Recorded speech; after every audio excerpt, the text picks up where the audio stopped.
toerana manao marakarivany ny fahasoavana sy ny fiadanana afamandriamanitra ray izy Jesosy Kristy tompontsika.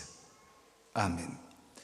Ny asan'ny apôstôly toko 7 ka ny andininy 7 no andehaka atsika ny afatra avy amin'ny ten'Andriamanitra ho antsika amin'izao fotoana izao. Zao no vaky ny teny amin'ny anaran'ny Tompo. Andriamanitra ninitsy nijery ny andro ny tsy fahalalana, fa ankehitriny izy mandidy ny olona rehetra amin'izao tontolo izao ibebaka. Raha fitinina miteny fohy dia izao: ny fahalalana na ny tsy fahalalana n'Andriamanitra no mitarika sy hita eo amin'izy ataon'ny olona. Raha ny zava-misy izay eto amin'ity asan'ny apôstôly toko 7 ity dia i Paoly raha tonga tao Atena tany Gresy zany dia taitra raha nahita fa feno tsangambato tsampy ny tanàna. Ary nampianatra ny finoana ny amin'ny Jesosy Kristy sy ny amin'ny fitsanganana tena maty tamin'ny jiosy sy ireo tsy jiosy izay nanaraka ny finoana jiosy, zany hoe prozelita moa ny ilazana azy, tao amin'ny sinagoga sy ny toerana nisy ny olona izay nivory izy tenetsena, dia mba nisy olo-kendrika io tonga nanatrika an'izany, na azy atao hoe filôzofy moa zany. Ireo filôzofy anankiroa na ny marimarina koa ny firehekevitra mpahendrena anankiroa izay voalaza eto dia izay antsoina hoe epikorianina. Epikorianina dia mampianatra fa zava-dehibe ny fananan-javatra materialista, saingy ny fiainana dia tsy misy zavatra maro-pototra fa miovaova sy mandalo sy miserana ihany. Vokatra zany fampianaran'izany dia mitaon'izy ireo ny hoe mahaiza manaroatra ny fiainana. Zay zany, mahaiza manaroatra ny fiainana ka mifalihy ary ataovy zazaonao fa afinaretana fa mandalo ihany, tsy azo antoka ny tamaso. Dia zany mety mahatonga n'ilay fisainana mbola tonga te amintsika ankehitriny hoe impiro tanora moa zay zany fisainana zany epikorianina zany. Ny stoisianina indray dia reo mampianatra fa ny zavatra rehetra dia azo ny saina fehezina, ny zava-misy dia ateraky ny fisaina ihany no ahitanao azy, ka ny zava-dehibe dia ny fananana saina afaka mamadika ny zava-misy amin'izay heveranao azy, ka ny filanintena dia azo fehezina zany. Zany no mahatonga le fisainana ohatra hoe kotra be zao lena ny orana ny olona, kanefa dia miteny izy hoe aiza zay zay lena eo, mahantra azy kanefa dia izy hoe zay tsy mahantra fa sahira. Zany hoe afaka avadika sy feheziny saina ny zava-misy ka tonga atao amin'izay iainana azy.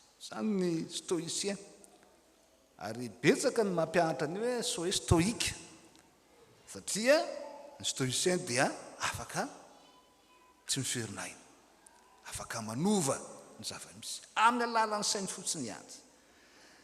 Ary ireo firehekevitra anankiroa ireo dia nanatrika dia niangavy amin'ny Paoly izy ireo hoe mahaliana anay ny zavatra resahanao sy ampianarinao ka mety ve raha mba mitondro zany eo aminainao. Dia netiny tao amin'ny atao hoe Areopago izy. Io moa zany dia fivorian'ny mpanapaka ny tanàna, toerana fa ao anatin'ny fivorian'ny mpanapaka ny tanàna, ohatra zany tao ny Assemblée nationale, dia netiny tao. Ary zay no hitantsika manomboka amin'ny 12 ka hatramin'ny 4:30. Raha nitsanga ny Paoly dia niteny nandahatra hoe tena fatra-pivavaka ianareo, fa raha nandeha dia nahita tsangam-bato anankiray, fa betsaka ny tsangam-bato, ao ny anar'Andriamanitra samihafa, fa misy anankiray izay atao hoe ho an'ny Andriamanitra izay maninona tsy fantatra. Zany hoe reto atenian'ny reto dia manana n'izany faniriana tena hivavaka zany, ary manana matahotra n'Andriamanitra, ka mba tsy hananatsiny amin'Andriamanitra zay mety tsy ho fantatra dia aleo asiana tsangam-bato ho azy. Tsy zava-baovao zany fa tena fiainan'ny olona, ary sika koa dia mahalala n'izany. Fa ny tena mihevitra ho malagasy, raha misakafo eny an-tsaha na eny an-kianja dia tsy maintsy mba manipikely ho an'iza. Ary hainareo manipikely ho an'ny Andriamanitra tsy fantatra ny razana sy ny zay mety manana toetra sy manana hery amin'ny faritra mba tsy hananatsiny azy. Ary isika ihany koa dia tahaka izany. Fa miova ny vanim-potoana, fa i Paoly dia milaza fa zava-dehibe zany fanirian'ny olona hivavaka sy fatahoran'Andriamanitra izany. Amintsika miaina izao dia fa tsy manaja ny masina intsony ny olona, fa tsy te halala indray ny saina, tsy te halala intsony.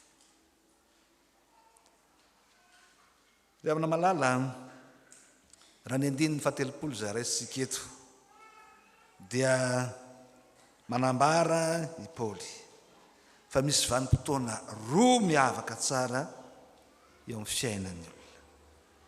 Dia ny voalohany vanim-potoana tsy halalany na tsy hananany fahalalana an'Andriamanitra, ary ny faharoa dia vanim-potoana zay nitoriana taminy zay momba an'Andriamanitra marina ka hafantarana ho amin'ny fahalalana an'Andriamanitra.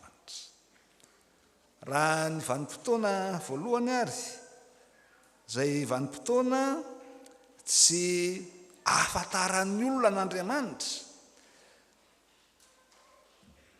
fa fahalalany fotsiny ihany, dia minitsy mijery na tsy manisy izany Andriamanitra, fa mamindra foa ary tsy mandray izany ho fahotana fa mamela heloko azy.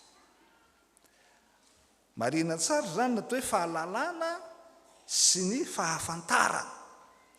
Ny fahafantarana dia ny tena ivelany sy mety ho amin'ny saina fotsiny ihany, fa ny fahalalana dia tonga mihitsy amin'ny fahafantarana tena mampiombona, mampiray ary andraisana an'ilay fantatra ka tonga malala. Zany hoe misy fiompiainana sy ny famatotra amin'ilay zavatra fantatra. Ka ny fotoana izay mbola ho amin'ny fahafantarana fotsiny fa tsy amin'ny fahalalana dia minitsy mijery an'izany Andriamanitra ka mamela heloko azy. Reto atenian'ny reto araka nambarantsika teo dia tena nanan'izany fahalalana fa misy Andriamanitra, ka mba elana amin'izay mety fanameloana dia nametraka izy tsangam-bato na toeram-pivavahana ho an'izay Andriamanitra tsy fantatra. Someloka raha misy adino izany. Fa saingy tsy manana fahalalàn'Andriamanitra izy ireo, fa ilay Andriamanitra zay ambaran'ny Paoly eto fa nahary izao tontolo izao sy zay rehetra ho aminy, tompon'ny lanitra sy ny tany, zany hoe mpanjaka ny mpanjaka, ka tsy miankina amin'izay voary na zay nohariny, fa mamelona sy mitantana ary mandrindra n'izany fiainany voariny zany. Dia nahetriny izy ireo zany voninahitr'Andriamanitra zany, ka nataony toy ny volamena na volafotsy na vato zay voasoratry ny fahaizan-tsain'olombelona ihany. Hitantsika eo amin'ny 1920 zany. Zany hoe nahetriny izy ireo ilay pahary, nataony toy ny sary ny voary, nahetriny izy ireo ilay mpanjaka ny mpanjaka ka nataony ho toy n'izay sary vongana tsy mihetsika. Aty amintsika moa tsy dia tena mba misy loatra n'izany, fa raha any Afrika ianao dia zany totem zany na ny sarin'ny Andriamanitra, dia zany no mameno sy entin'ny olona. Aty amintsika ny doany no misy, ary matetika dia ireny no napetreny izy ireo ny Andriamanitra. Ary zany no nataon'ny Paoly hoe tsy mety raha lay Andriamanitra no ataonareo ho tonony zay noariny, ka ataonareo tahaka ny sampy, volamena na volafotsy na vato voasikotra.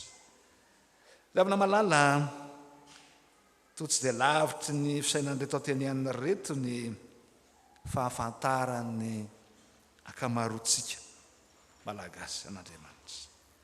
Mpivavaka, ary tena mpivavaka ny malagasy, mino fisian'Andriamanitra, saingy mametraka n'ilay Andriamanitra ao amin'ny kalanoro, mametraka n'ilay Andriamanitra ao amin'ny zazavavin-drano, mametraka n'Andriamanitra ao amin'ny fanahin'ny maty. Ary zany ny fanompo-tsampy. Isaorako an'Andriamanitra fa efa vitsy ny kristianina eto Ankadikely ny manondraka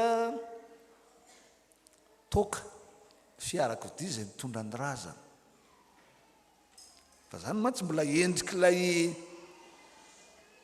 fitiavana mivavaka nefa tsy fantatra ilay Andriamanitra. Fa misy moa dia tsy manaiky mihitsy hoe andongy io razana io raha ohatra ka tsy asiana toka ny kodiarana fiara. Nina fa tsisy manao zany intsony tsika.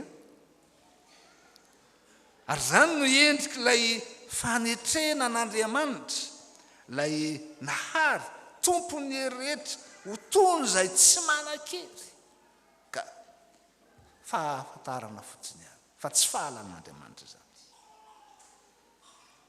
Raha tamin'izany ianao, zany hoe mbola mino sy nanao an'izany ianao, dia tony tsy tsaroan'Andriamanitra intsony zany, ka aza manaiky ampirorona, satria zany mantsy no endriky ny fampianarana ihany koa ataon'ny fiangonana sasany. Vozona fa mbola voaozona ianao noho ny nataon'ny razanao, mbola voaozona ianao noho ny amin'ny fanompo-tsampy izay nataon'ny razanao, ka tsy ho afaka amin'izany ianao, dia ampirorona, dia miveriny indray, miveriny indray amin'izay endrika fanankejahana samihafa, miveriny indray amin'ny tsy fahalalana fa amin'ny fahafantarana fotsiny.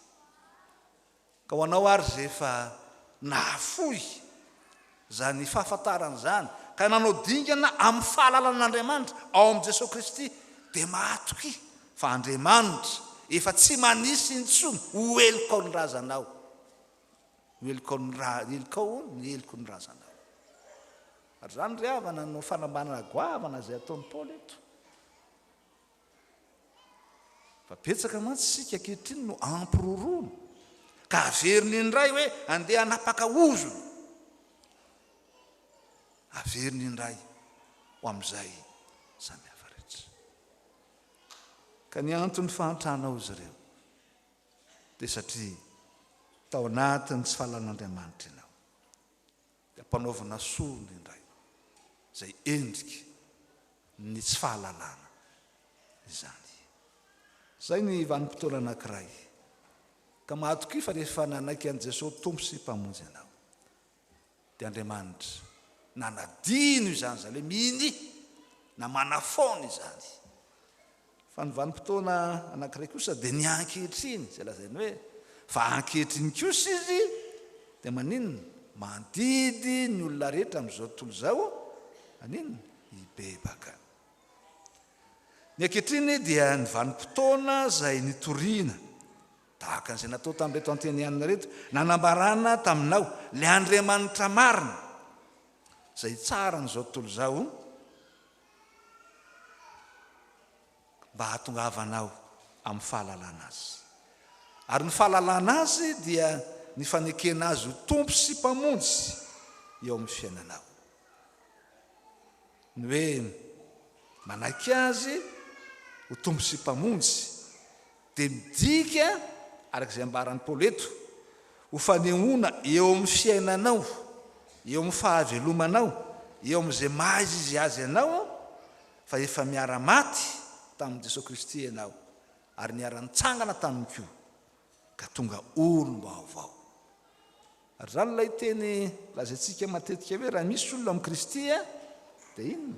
Efa lasa ny zavatra taloha fa indro efa tonga vaovao. Ka raha misy olona amin'ny Kristy dia olom-baovao izy. Efa olom-baovao izay nanaiky niara-nanombo ny fahotany teo amin'ny hazo fijaliana ary mandova sy miaina ny fitsanganana amin'ny tena marina, fandresen'ny fiainana ny herin'ny fahotana. Zany ny andro ankehitriny. Avana malala voalaza amin'izao ten'Andriamanitra izao eo amin'ny 1940 tapany faharoa fa efa notendrena ny fotoan'andro sy ny faritry ny fonenan'ny olona mba hitady an'Andriamanitra izy raha tahiny atsapaka ahita azy. Zany hoe ahalala azy, tsy afantatra azy fotsiny fa ahalala azy. Raha ho antsika eto amin'ny efisikema-kady kely dia raha nakalazaintsika tamin'ity taona ny valiny iny dia 400 taona zany ny fantoriana tamin'ny filazantsara teto. 400 taona 500 taona zay zany ny ankehitriny. Zany hoe aoriany zay zany na ho manomboka hatreo dia efa andro ny fahalalana an'Andriamanitra raha ho antsika zany. Kanefa indraindray dia ohatra mbola lavitra antsika rehetra izany. Andriamanitra izay toy ny any an-danitra ka lavitra antsika ny fiheverantsika n'Andriamanitra fa tahaka an'izay niheverany reto antenianina zany fa ambaran'ny Paoly mazava tsara fa tsy fahalalana ratsaina tahaka an'izany ny fahalalан'Andriamanitra ka hoe misy Andriamanitra any an-danitra izy fa terany isika izy. Zany hoe manana ny fombantsika izy ary zay le nankalazaintsika tamin'ny andro Krismasy, Andriamanitra amintsika na Immanuela, ka izy no ivelomantsika, izy no etsentsika ary izy no maninona iainantsika. Andriamanitra zay ivelomantsika, zany hoe eo anivontsika. Andriamanitra zay mamelona antsika Andriamanitra, ka ny hoe mamelona dia velona isika ary rehefa velona isika ao na mahafantarana hoe velona ny olona anankiray. Rehefa misy olona maty dia ao na malagasy hoe maty tokoa ty olona ty. Manareo tanora fanao azy dia zay ampiretina ny afikasika dia atao eo amin'ny vavorona. Ka tsy mihetsika intsony ilay afikasika dia efa tsy mihaina intsony izany zay. Zany hoe raha mbola misy rivotra ka miaina amin'ny rivotra ny olona dia Andriamanitra no mamelona azy. Misy hazavana, misy ny hanina, mamelona anao Andriamanitra. Ka raha mbola miaina ianao dia eo anivonao Andriamanitra. Zany no dikany hoe izy no ivelomantsika, tsy any an-danitra fotsiny izy fa ivelomantsika. Ary rehefa velona moa ny olona dia ahoana zany hoe velona izy? Mihetsika.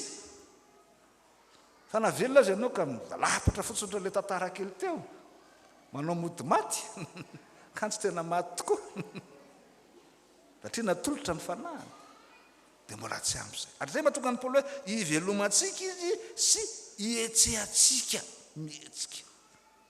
Misy fihetsehana, ka ny fihetsehana dia aseho amin'izay atao sy amin'izay fanao. Inona no ataonao? Mandeha miasa ianao, misakafo ianao, ahoana ny fanaonao zany? Asa zany. Ahoana ny fisehoan'izany? Ary zany ataonao zany no mamaritra ny tantaranao. Zany ataonao zany no voasorotra eo amin'izay ahalalany olona anao. Ary dia zany ataonao zany no asan'ny Paoly hoe ary iaina antsika mamaritra ny maizy azy ianao. Ny iainana dia fiainana zany. Dia raha misy olona zany ataon'ny olona zareo atsy tena manao fiainana alika mba ohatra n'inona moa zany fiainana alika zany zareo atsy tena manao fiainam-boalavo mamaritra maizy azy anao ilay fiaina raha atao fotsiny hoe tena manao fiainana adala tena maizy azy anao mihitsy ny fiainana ary dia raha mba ataon'ny olona hoe tena mahana fiainana kristianina zany ankonan'izany mahana fiainana kristianina zany ankonan'izany ary tsy tsiretr'ireo inoko fa mahana fiainana kristianina ka ny mpiarabelona amitsika mpiaramonina amitsika mpiray vodindrindra dia mahafinaritra miara-miaina amin'ireo olona reo satria mahana fiainana kristianina izy fa tsy fanao fiainana mbolavo na sanatria fiainana alika fiainana alika mantsy matetika dia mifandritaka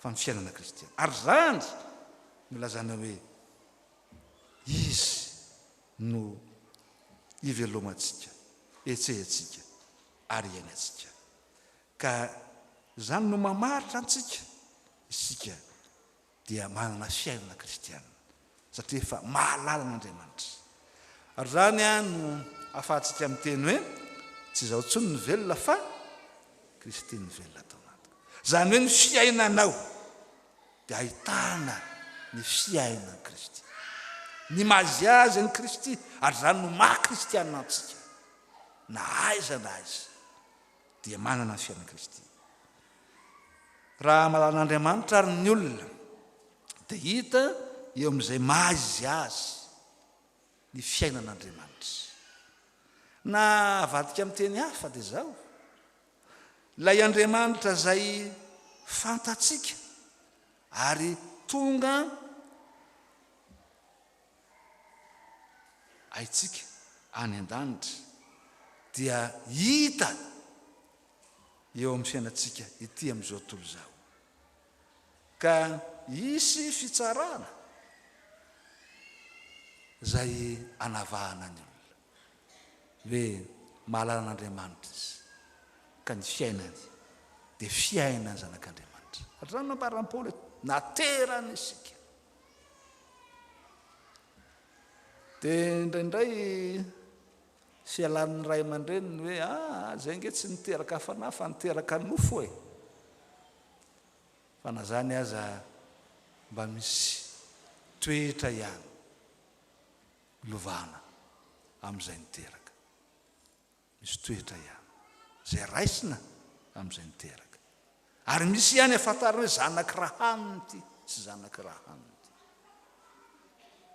zanak'Andriamanitra isika naterak'Andriamanitra ka mibeba zany hoe miverena amin'Andriamanitra ka mametra azy ho voalohany amin'ny fiainanao sy amin'izay sotoavina rehetra zay verinao ho ambony Andriamanitra atao ambony indrindra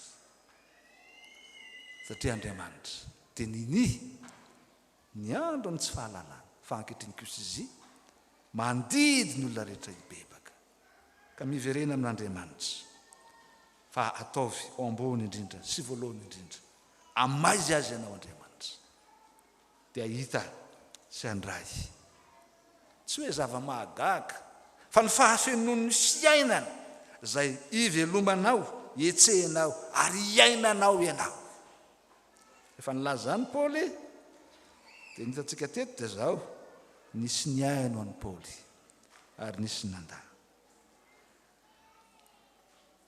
ary anisan'izay ny aino azy Dionisiosy sy vehivavy anankiray antsoina hoe Demary isika zao dia efa mino aseho amin'ny fiainanao manontolo fa zanak'Andriamanitra ianao efa miaina sy mibebaka ka tonga mandeho ny fiainan'Andriamanitra ny fiainany zanak'Andriamanitra ny fahavelomanao dia mirapiratra eo amin'ny fiainanao ny voninahitr'Andriamanitra ny hoe voninahitr'Andriamanitra raha adika dia anananao ny asina sy ny mahaizazanao fena eo anivon'izao tontolo izao satria zany misitraka Andriamanitra iainany zanany. N'Andriamanitra ireny voninahitra amintsika kosa ny fahafenon'ny fitiavany. Amen.